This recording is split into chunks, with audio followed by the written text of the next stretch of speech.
Heto ang gabay sa paggawa ng palayok.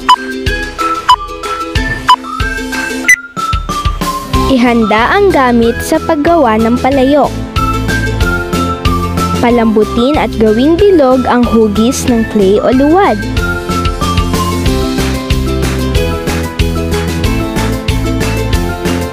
Gamitin ang hinlalaki upang idiin sa gitna ang binilog na clay o luwad. Gamit ang iba pang daliri ay unti-unting paluwagin ang butas sa gitna para sa loob ng palayok. Ayusin ang hugis, pakinisin at siguraduhing walang biyak ang palayok. Maaari ding gumawa ng patungan at takip ng palayok gaya nito.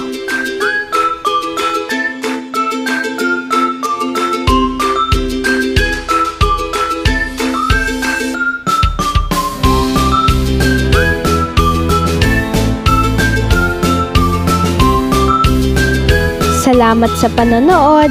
Paalam!